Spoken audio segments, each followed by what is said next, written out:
The parliament of India আমাদের দেশের সর্বোচ্চ আর সবচেয়ে শক্তিশালী সাংবিধানিক কার্যালয়। এইভাবে সংবিধান পাল্টানো যেতে পারে না। পারে না, একদম অসম্ভব কথা। হবে না। এই ধরনের কোন রকমের ইস্যু এমন একটা গুরুত্বপূর্ণ জায়গা যেখানে গোটা দেশের ভাগ্য লেখা হয়, আইন বানানো হয়, সিদ্ধান্ত নেওয়া হয়। না না, এখন আর কেউ বলবে না, আর কেউ বলবে না। হ্যাঁ বলুন, আপনি বলুন। এই পরিবারটা শুধু আমাদের সালভা কলাকে অপমান করেনি, বরং এরা আমাদের সমাজের অপরাধী। এদের শুধু আমাদের গ্রাম থেকেই নয়, বরং আশেপাশের সমস্ত খাপ থেকে বহিষ্কার করতে হবে। এই জেলার মধ্যে 21টা পঞ্চায়েতকেই খবর পাঠানো হোক, আর একটা খাপ মহাসভার আয়োজন করা হোক।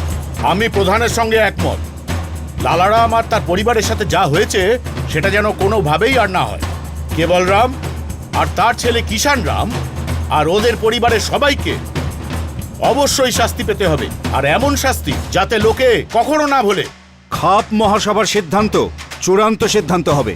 এর ওপর কিছু নয়, এর ওপর কেউ নয়। 13 আর 14 জুন ডাকা হবে খাপ মহাসভা। 5 জন করে দুটো দল তৈরি হবে। এই দুটো দল আশেপাশের সমস্ত গ্রামগুলোতে গিয়ে ঘোষণা করবে, খাপ মহাসভার খবর আগুনের মতো ছড়িয়ে পড়া চাই।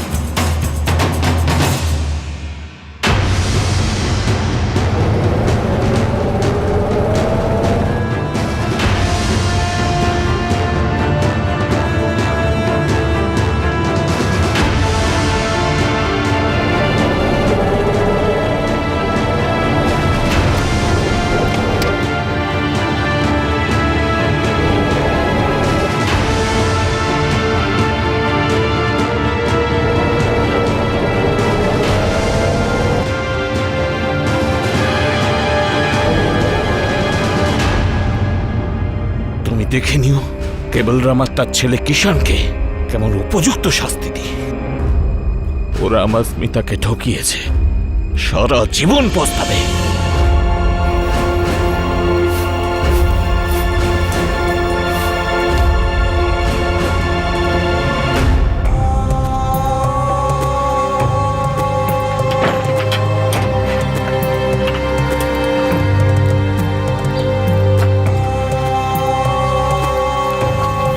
যদি কথা শুনতে, তাহলে এইরকম দিন আর দেখতে হতো না।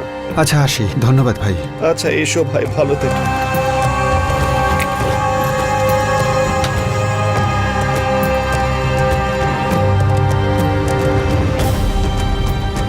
বাবা, আমায় ক্ষমা করে দাও। আমার জন্য তোমাকে আর পুরো পরিবারকে কষ্ট করতে হচ্ছে। না বাবা, তুই যেটা করেছিস ঠিক করেছিস। প্রত্যেক মানুষেরই নিজস্ব স্বাধীনতা থাকা উচিত।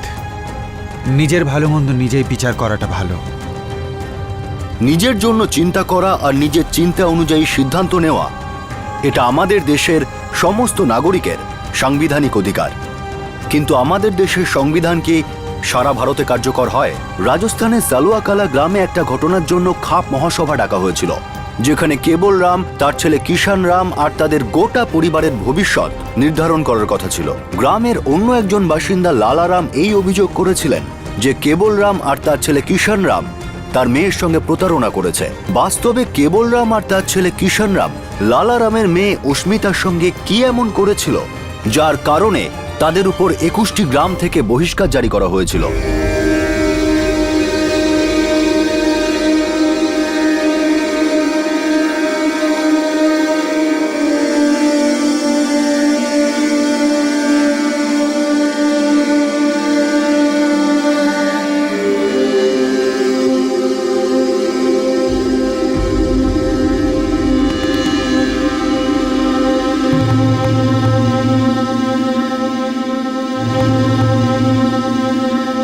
শুনুন, আপনার বাবা আর বেঁচে নেই, ধৈর্য রাখুন।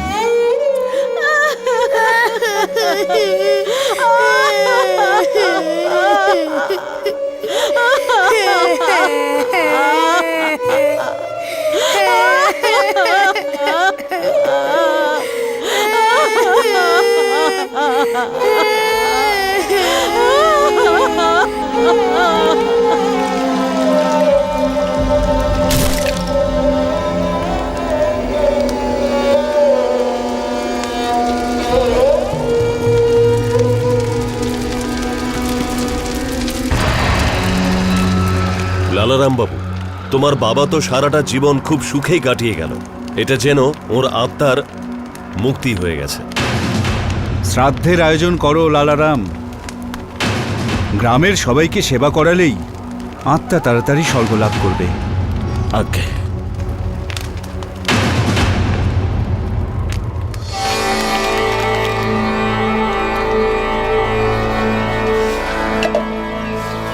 আরে বাবু, তোরা এদিকে শোন। জীবন, কিষান, আয়। হ্যাঁ বাবা।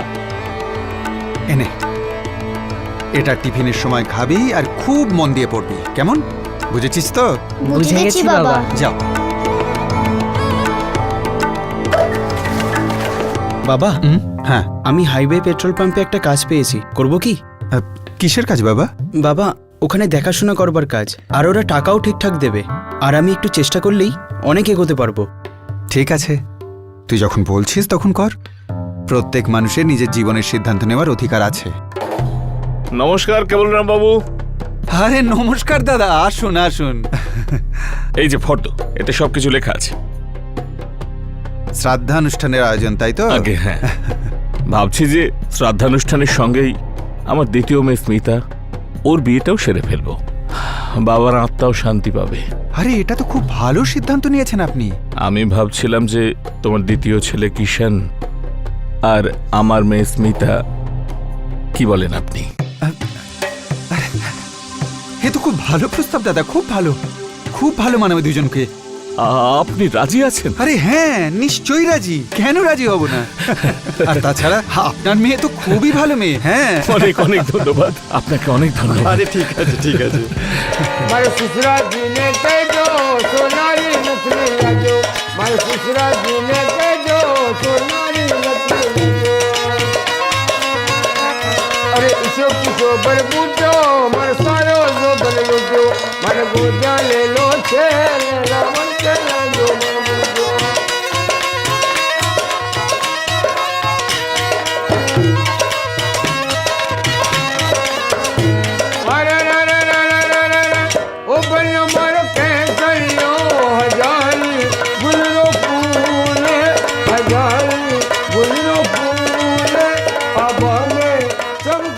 তবে দাদা, আজ থেকে আমরা সম্বন্ধী হয়ে গেলাম। ঠিকই বলেছেন আপনি। সময় এলে ধুমধাম করে বিদায় করব, ততদিন পর্যন্ত মেয়ে আমাদের কাছে থাকবে। কোনো আপত্তি নেই তো আপনার? আরে কি বলছেন, এটাই তো নিয়ম, এতে আপত্তি করার কি আছে? তবে তো ঠিক আছে। মৃত্যুভোজ, পরলোকগত আত্মীয়ের স্মরণে আয়োজিত একটা ভোজ। আর রেওয়াজ অনুযায়ী মৃত্যুভোজ উপলক্ষে একটা বিয়ে, যাতে পরলোকগত মানুষের আত্মা শান্তি পায়। লালারামের পিতার মৃত্যুভোজের সময় 12 বছরের অস্মিতার বিয়ে 16 বছরের কিষান রামের সঙ্গে ঠিক হয়েছিল। এটা 2006-এর কথা। তার আগে লালারামের মায়ের মৃত্যুভোজের সময় লালারামের বড় মেয়ে সঙ্গীতার বিয়ে দেওয়া হয়েছিল। সেটাও একটা বাল্যবিবাহ ছিল। 1929-এ চাইল্ড ম্যারেজের বিরুদ্ধে একটা আইন পাশ করা হয়, চাইল্ড ম্যারেজ রেস্ট্রেইন্ট অ্যাক্ট। আর 2006 সালে একটা নতুন আইন চালু হলো, prohibition of child marriage act. এই আইন অনুযায়ী বাল্যবিবাহের বন্ধনে থাকা ছেলে বা মেয়ে যদি চায়, প্রাপ্তবয়স্ক হওয়ার পর সেই বিয়ে অস্বীকার করতে পারে। বাবা, বাবা, বাবা, বাবা, এই দেখো, এই দেখো রেজাল্ট দেখো, আমার নাম্বার দেখো।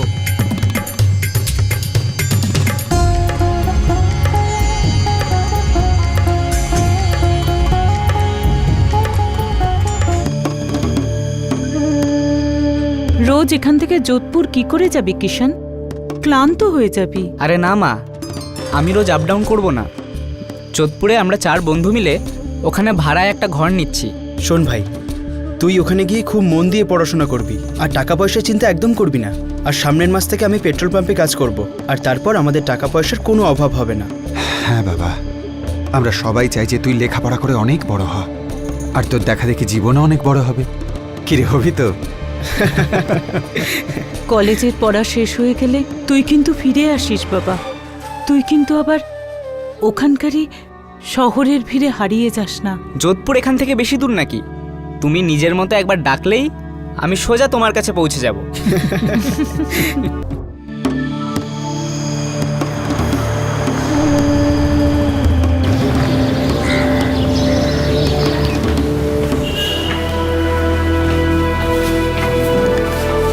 Morning sir. Good morning Kishan Rao. তোমার পরীক্ষার প্রস্তুতি কেমন চলছে? Very good sir. Good good. আর তোমার ওই সরকারি স্কুলের কাজ, মানে ওই পার্ট টাইম চাকরিটা? বেশ ভালোই চলছে স্যার, আর সেই সঙ্গে বিএড করার প্ল্যানও রয়েছে। আচ্ছা স্যার, আমার পড়াতে ভীষণ ভালো লাগে আর আমি ফুল টাইম টিচার হতে চাই। এ তো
কলেজে পড়ার সময় এডুকেশন কিষানের জীবনের প্রতি তার দৃষ্টিভঙ্গি অনেক বদলে দিয়েছিল।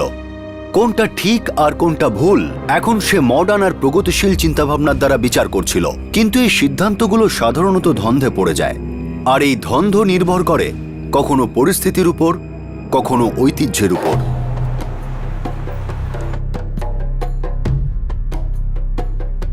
মাওলা মাওলা।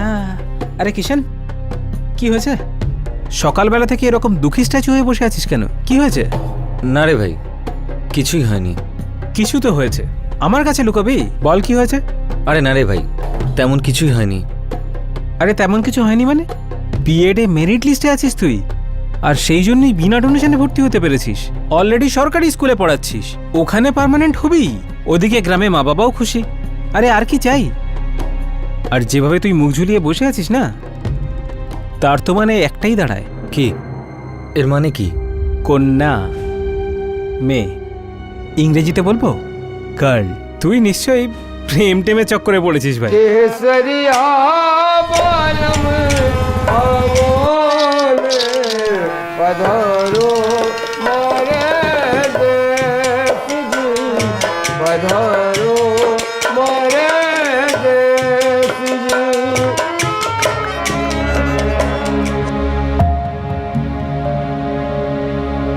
তুমি তো একদম আমার মনের কথাই বলে দিলে। সামনে শ্রাবণ মাসে আমাদের সঙ্গীতার বিদায়, যদি একসাথে স্মিতারও হয়ে যায় তাহলে তীর্থ করতে যাব। দেখতে দেখতে কতগুলো বছর কেটে গেল, তাই না? কত বড় হয়ে গেছে আমার মেয়েটা। নমস্কার কেবলরাম বাবু। আরে দাদা, অনেক দিন পরে, কেমন আছেন? আসুন আসুন। আরে দাদা, আপনার বড় ছেলে তো পেট্রোল পাম্পে খুব ভালো কাজ করছে। হ্যাঁ, ঠিকই বলেছেন দাদা। আবার যবে থেকে বাবা হয়েছে তবে থেকে আরো মন দিয়ে কাজ করছে। আর শুনেছি আমাদের কিষানও অনেকটা উন্নতি করেছে। দাদা, সব আপনাদেরই আশীর্বাদে। বিএড করছে আর তার সাথে সাথে সরকারি স্কুলে চাকরিও করছে। খুবই ভাগ্যবতী আমার মেয়ে স্মিতা। দাদা, আমি ভাবছিলাম যে বছরে বিদায়টা হোক, আপনি কি বলেন? হ্যাঁ, ঠিকই বলেছেন দাদা। তবে বিএডটা শেষ হওয়া পর্যন্ত অপেক্ষা করলে ভালো হয়। ও গ্রামে ফিরে এলে নিজের দায়িত্বটাও বুঝতে পারবে। আপনার কথা একেবারে সত্যি, কিন্তু যতটা তাড়াতাড়ি সম্ভব হয় করবেন। মেয়েটারও বয়স হয়ে যাচ্ছে, যত তাড়াতাড়ি সংসারের হাল ধরবে সেটা সবার জন্যই ভালো হবে। হ্যাঁ, কথাটা আপনি ঠিকই বলেছেন। ব্যাস, বিদায়ের কথাই বলতে এসেছি। আপনাদের তারিখ পাকা হয়ে গেলে আমায় জানিয়ে দেবেন। ঠিক আছে, নমস্কার।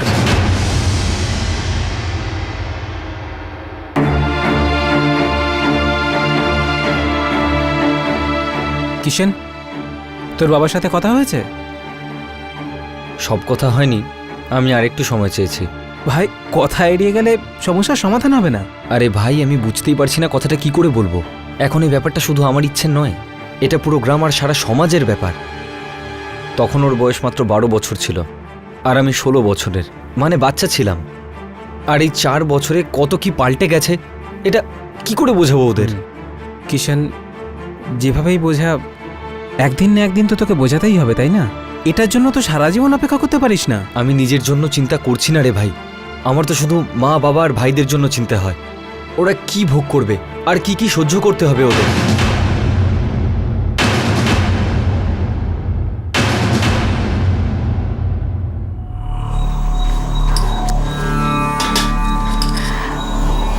কি বললো তোমাকে কিষান? ও তো কিছুই বলছে না, এই ব্যাপারটাকে ও তো শুধু এড়িয়ে যাচ্ছে। বাবা, আমাদের কিষান আবার পাল্টে যায়নি তো? আমি তো আগেই বলেছি, ছেলেকে শহরে পড়তে পাঠালে শহরের হাওয়া লাগবেই লাগবে। হয়তো ও কোনো শহরের মেয়ের চক্করে পড়েছে, ওই ওর মাথাটা খারাপ করেছে। দেখো, তুমি ভুল ভাবছো। যদি তেমন ব্যাপার হতো ও আমাদের নিশ্চয়ই জানাতো। আরে এক্ষুনি তো বললে ও তোমার সব কথা এড়িয়ে যাচ্ছে, কোনো কিছুই বলছে না। আরে শোনো না, তুমি কথা বলো ওর সাথে। চুপ করে থাকলে আরো খারাপ হবে। আমি জানি উনি ওর সাথে কথা বলবে না।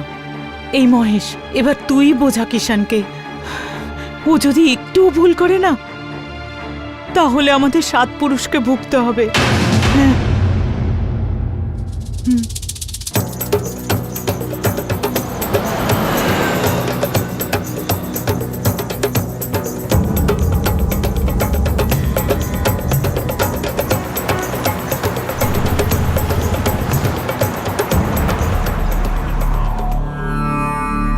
দেখ ভাই, বাড়িতে সবাই খুব চিন্তায় আছে।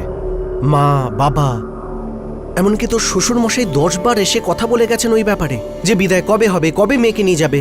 আর তুই এখানে চুপচাপ বসে আছিস। দাদা, আমি কিছু বুঝতে পারছি না, কি বলবো, কিভাবে বলবো। কোনো মেয়েটের চোখ করেছে নাকি? না দাদা। তাহলে কি ব্যাপার? আমার এসব ঠিক মনে হচ্ছে না দাদা। কি কি ঠিক মনে হচ্ছে না? এই ছোটবেলার বিয়ের ব্যাপারটা আমার ভাবার জন্য একটু সময় চাই দাদা। আরে ভাই, এতে এত ভাবার কি আছে? তোর বিয়ে হয়ে গেছে স্মিতার সাথে। আরে ও আমাদের বাড়ির বউ আর তোর স্ত্রী।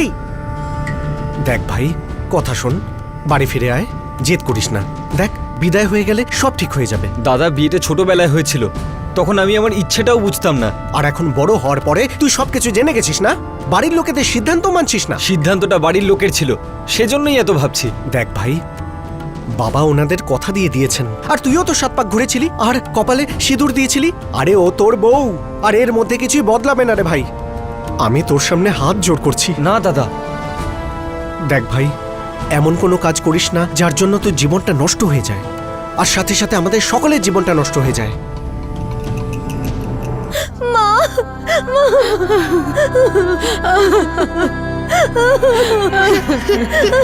দিদি,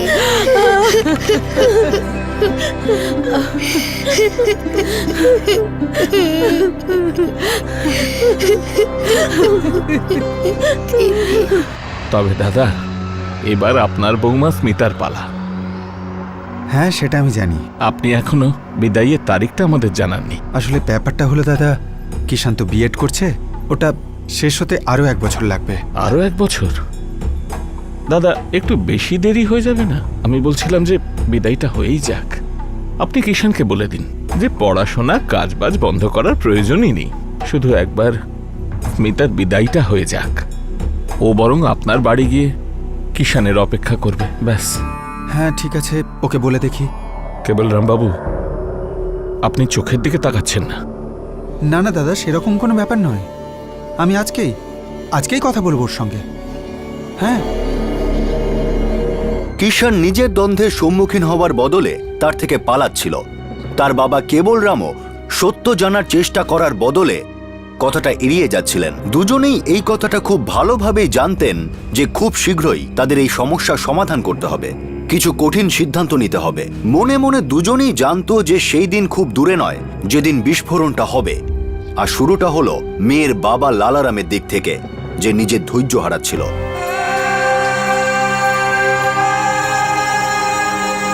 জানি না কি ভাবে ওরা নিজেদের। ওদের এসব নাটক অনেক হয়েছে। আজ তো আমি তারিখ পাকা করেই আসবো।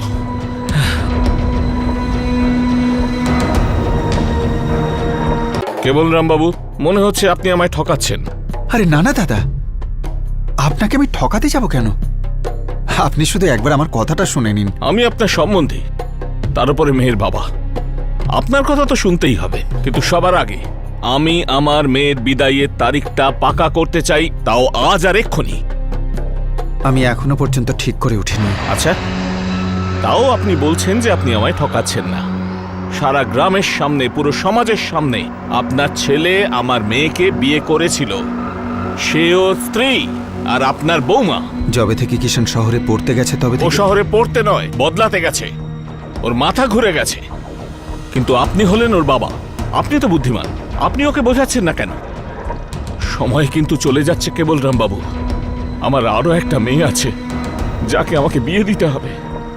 দূরে দূরের অনেক গ্রামে এই নিয়ে কথা হচ্ছে যে লালারামের মেয়ে স্মিতার বিদায় কেন এখনো হচ্ছে না। ওর মধ্যে কি খুঁত আছে? বদনাম হওয়ার মানে বোঝেন কেবলরাম বাবু? চুপ করে আছেন কেন? বলুন কেবলরাম বাবু, বলুন।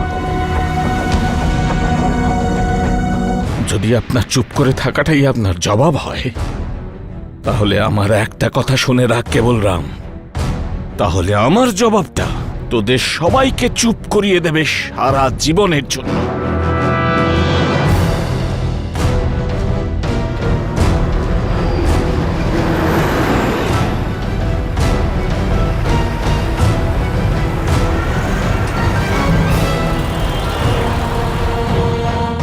স্বাধীনভাবে চিন্তা, ফ্রি থিঙ্কিং, এটা একটা সিদ্ধান্ত, একটা খুব পুরনো তত্ত্ব।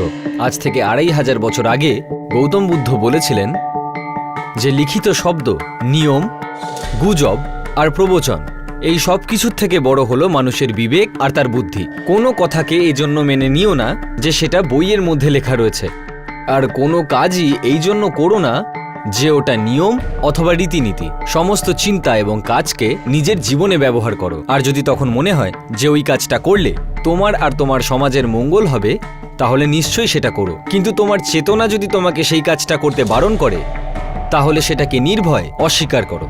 স্যার, চেতনা মানে কি স্যার? চেতনা চেতনা মানে হলো তোমার নিজের মনের আওয়াজ। সেটা তোমাকে বলে দেয় যে কোনটা ঠিক আর কোনটা ভুল।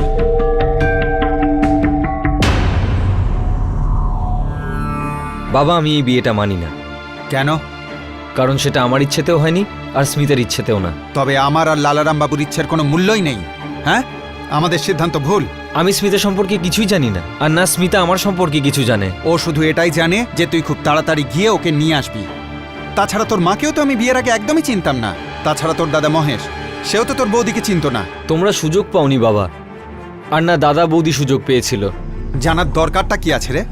হ্যাঁ, একসাথে থাকলে একে অপরকে চেনা যায়, সুখে দুঃখে। আর বিয়ে ছাড়া সেটা তো সম্ভব নয়।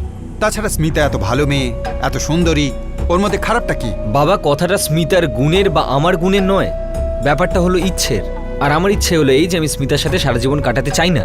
তাহলে তুই কার সঙ্গে সারা জীবনটা কাটাতে চাস? হ্যাঁ, জানি না বাবা, কিন্তু এমন কোনো একটা মেয়ে যে পড়াশোনা জানে, যার নিজস্ব চিন্তা ভাবনা রয়েছে। ওসব দিয়ে সংসার চালানো যায় না রে।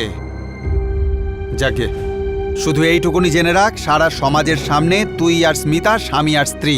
তুই এখন বেঁকে বসলে আমাদের মাথা হেঁট হবে, অনর্থ হয়ে যাবে। বাবা, বাল্যবিবাহ আইনত অপরাধ, গুরুতর অপরাধ। আর একটা গুরুতর অপরাধ কিভাবে নিয়ম হতে পারে? আইন আমাকে আর স্মিতাকে এই অধিকার দিয়েছে এই বেআইনি বিয়েটাকে অস্বীকার করার। বাবা, এবার তুমিই বলো, আমাদের দেশের আইন বড় না এই চলে আসা বেনিয়ম? বাবা, যুগটা অনেক বদলে গেছে, আমরা যুগের সঙ্গে কেন চলছি না? বাবা, তুমি সত্যি করে বলো, আমি কি ভুল বলছি? হ্যাঁ, তুই ভুল বলছিস। তোর এই জেদ অনেকগুলো জীবন নষ্ট করে দেবে। আর আমার ইচ্ছের কোনো দাম নেই। নিয়ম বড় না মনুষ্যত্ব? নিজের প্রাণ বড় নাকি সমাজের এই মিথ্যে অহংকার? সত্যি করে বলো বাবা। সত্যি তো এটাই কিষান, যে সারা সমাজের সামনে তুই স্মিতাকে বউ বলে মেনেছিলিস। আর আমি এই নিয়মের বিরুদ্ধে যেতে পারবো না, চাইলেও পারবো না। ওরা আমাদের শেষ করে দেবে। বাবা, আইন আমাদের রক্ষা করবে। দেখ বাবা, তোর এই পড়াশুনোকে, তোর ভাবনা চিন্তাকে আমি সম্মান করি। তুই ক্লাসে যা পড়াচ্ছিলিস আমি শুনেছি, গর্বে বুক ফুলে গেছে। কিন্তু স্কুলের পড়া বাস্তব জীবনে কাজে আসে না। 2 আর 2 সবসময় 4 হয় না। এই পড়াটা তুই যত তাড়াতাড়ি শিখবি ততই আমাদের পক্ষে ভালো। আর একটা কথা মনে রাখবি, আইন থাকে বইয়ের পাতার ভিতরে, আর আমাদের জীবন থাকে খাপ পঞ্চায়েতের মুঠোর মধ্যে। বুঝেছিস? যে নিয়মটা এত বছর ধরে চলে আসছে, তার তো কোনো একটা কারণ আছে। আর এতে ভুল কিসের? গ্রামের এক প্রবীণ ব্যক্তির শ্রাদ্ধের দিন হয়েছিল এই বিয়েটা। এই বিয়েকে অস্বীকার করা মানে ওনার আত্মাকে অসম্মান করা। অসম্মান আমি করছি না, আর কাউকে অপমানও করতে চাই না। আমি শুধু এটুকু বলতে চাইছি যে আমার ছেলে কিষান লেখাপড়া শিখেছে। ও নতুন যুগের ছেলে। এই প্রজন্ম নতুন কিছু শিখছে, ভালো কিছু শিখছে। আমি তো শুধু এটাই বলতে চাইছিলাম যে যে এটা পালন করতে চায় পালন করুক, আর যে পালন করতে চায় না তাকে ছেড়ে দেওয়া হোক। এইভাবে তাকে শৃঙ্খলে বাঁধা ঠিক হবে না। শৃঙ্খল? শৃঙ্খল? আমি তো ভেবেছিলাম লেখাপড়া করে তোর ছেলেরই শুধু মাথা খারাপ হয়ে গেছে, কিন্তু এখন তো মনে হচ্ছে যে তোর মাথাটাই গেছে। 4টে ইংরেজি অক্ষর আর 1000 বছরের নিয়মের কোনো তুলনা হয় না। আমাদের পূর্বপুরুষরা মূর্খ ছিলেন না যে বংশ পরম্পরায় ওই নিয়ম কানুনগুলো আমাদেরকে দিয়ে গেছেন। তুই স্বইচ্ছায় লালারাম বাবুর মেয়ের বিয়েতে রাজি হয়েছিলি কিনা? হয়েছিলাম। তাহলে নিজের কথা রাখ আর 1 সপ্তাহের মধ্যে বিদায় করিয়ে নে। আর যদি না করিস তাহলে কিন্তু কিচ্ছু ঠিক থাকবে না।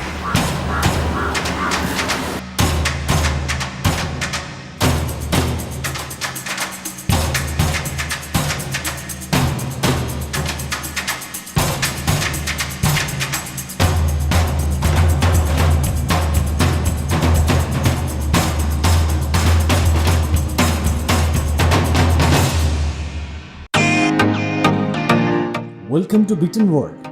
How may I assist you? নতুন ফ্ল্যাটের জন্য একটা স্ট্যান্ড ফ্যান আর কুলার নেব। এই পচা গরম থেকে একটু স্বস্তি চাই। বাজার চলতে সব ব্র্যান্ড তো আর ভরসাযোগ্য নয়।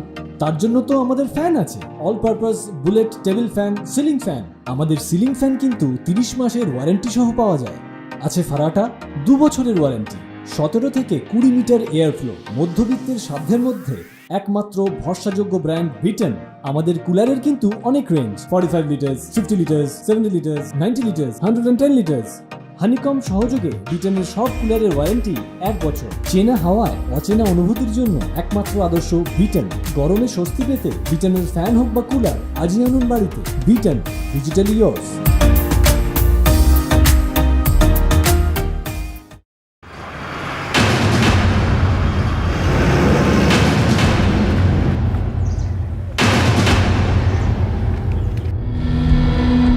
লালারাম বাবুর সঙ্গে আমি কথা বলবো, ওনাকে বোঝাবো। হ্যাঁ তাই তো, সারা পৃথিবীকে বোঝানোর মতো বুদ্ধি তুই যোধপুর থেকে নিয়ে এসেছিস, আর আমরা তো সবাই মূর্খ। সারা গ্রাম অজ্ঞানের অন্ধকারে ডুবে আছে আর তুই জ্ঞানের আলো জ্বালাতে এসেছিস। তুই তো বিপ্লব আনতে চাস না? মা, আমি কোনো বিপ্লব টিপ্লব আনতে চাই না। আমি তো শুধু এরকম একজন স্ত্রী চাই যে পড়াশোনা জানে, যে আমায় সিদ্ধান্ত নিতে সাহায্য করবে, প্রকৃতার্থে অর্ধাঙ্গিনী হবে। মা, আমি স্বাধীনভাবে বাঁচতে চাই, কোনো ভয়ের মধ্যে নয়। এই ভাই, জীবন তো অনেক পরের কথা। তুই একটা কথা বল, তোর শ্বশুর তো এই শিক্ষাকে কোনো মর্যাদাই দেয়নি, তোর কোনো কথাই তো শোনেনি। তাহলে কি করবি তুই? বল, কি করবি এখন? কিষান, তুই যা ভালো বুঝিস তাই কর। তোর কথা হয়তো আমরা বুঝতে পারছি না, কিন্তু কথাটা তো সত্যি, কঠিন সত্যি। বাবা, আমি এই সমস্ত নিয়মকানুন মানি, সেই সঙ্গে এটাও মানি যে মন থেকে এগুলোকে মানা উচিত, কিন্তু জোর করে নয়। তোর নিজের জীবনের সিদ্ধান্ত নেওয়ার অধিকার তোর আছে, সকলেরই থাকা উচিত।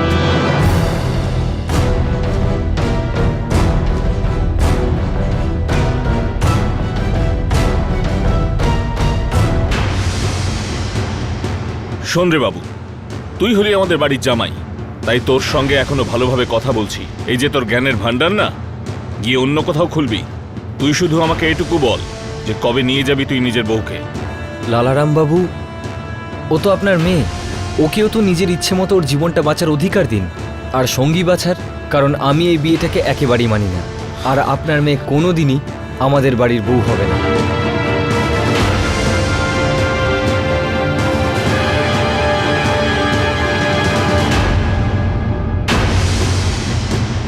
না, এটা হতেই পারে না। আরে এটা তো হয়েইছে। কেবল রাম আর কিষান রাম তো সীমা ছাড়িয়ে গেছে। আজকে এরা দুজন, কালকে না জানি কত লোক জুটে যাবে। তখন বিদায়ী হওয়ার পরও মেয়েদের বাপের বাড়ি পাঠিয়ে দেবে। এই বাপ বেটা দুজনকেই উপযুক্ত শিক্ষা দিতে হবে। এভাবে কেউ নিয়ম ভাঙতে পারে না, এভাবে তো গ্রামের অমঙ্গল হবে।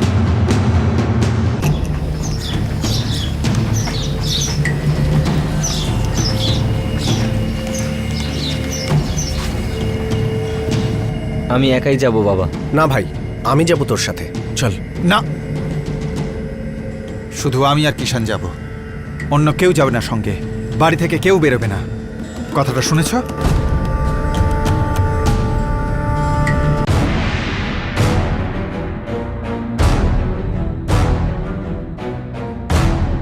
আমাকে তো বলা হয়েছিল যে 25,000 টাকা জরিমানা দিতে হবে, সেটা সঙ্গে করে এনেছি। আর আমি তো আগেই বলেছিলাম যে স্মিতার সঙ্গে হওয়া বাল্যবিবাহটা আমি খারিজ করতে চাই। লালারাম পয়সা চায় না, ও চায় যে ওর মেয়ের বিদায়টা হয়ে যাক আর তোমাদের পরিবার ওকে বাড়ির বউ করে নেয়। কিন্তু আমি তো রাজি নই। 6 বছর আগে ওর বাবা আমায় কথা দিয়েছিল, আর আমি আমার মেয়েকে বিয়ে দিয়েছিলাম আপনাদের সবার সামনে। বাল্যবিবাহ হয়েছিল। নাবালক তোমরা ছিলে, বিয়েটা আমাদের 2 পরিবারে হয়েছিল। আরে দাদা, এটা তো প্রথমবার হচ্ছে না, ছোটবেলার বিয়ে তো ভাঙেই। আপনি টাকাটা নিয়ে নিন আর ব্যাপারটাকে এখানেই শেষ করে দিন। আর 25,000 টাকা দেওয়ারও কোনো মানে হয় না, কারণ বাল্যবিবাহ আইনত অপরাধ, আর আইনের চোখে এই বিয়েটা বিয়ে নয়, একটা অপরাধ। আর আপনারা সকলেই অপরাধী, কারণ আপনারা এই বিয়েতে যোগ দিয়েছিলেন। আমাদেরকে আইন শেখাচ্ছিস? আইন শেখাচ্ছিস আমাদের? বিয়ে খারিজ করতে চাইছিস তুই? তোদের জরিমানা দিতে হবে পঞ্চায়েতকে, আর তাও 25,000 নয়, 6,30,000 আরো, ব্রাহ্মণদের খাইয়ে তোদের পাপ মুক্তি করার জন্য। পাপ? আমি তো কোনো পাপ করিনি। কিন্তু আমাদের কাছে তো অত টাকা নেই, শুধু 25,000ই আছে। যে কোনোভাবে তোমাকে জোগাড় করতেই হবে কেবল রাম, টাকা তো তোমাকে দিতেই হবে, এছাড়া আর কোনো উপায় নেই। পুলিশের কাছে যেতে পারি তো, সেটা থেকে তো আমায় কেউ আটকাতে পারবে না।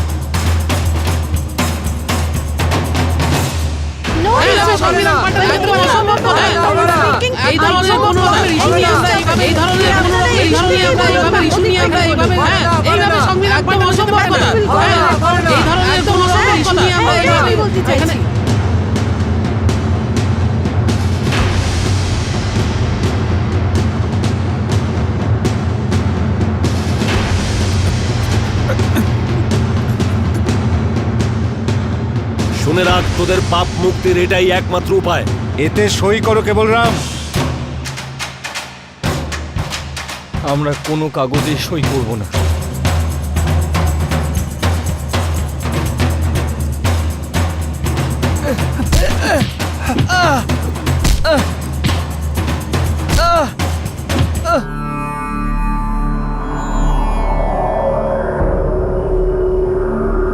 এতে কি হবে?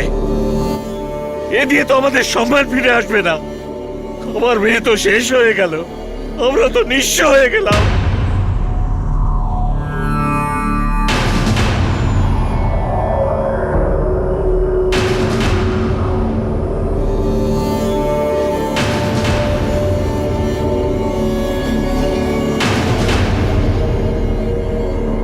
শুনে রাখ, তুই আর তোর এই শহর ফেরত ছেলে পঞ্চায়েত প্রধানের এই জুতোগুলো মাথায় নিয়ে সারা গ্রামের কাছে ক্ষমা চাইবি। নিয়ম ভাঙার শাস্তি এবার শুরু হলো।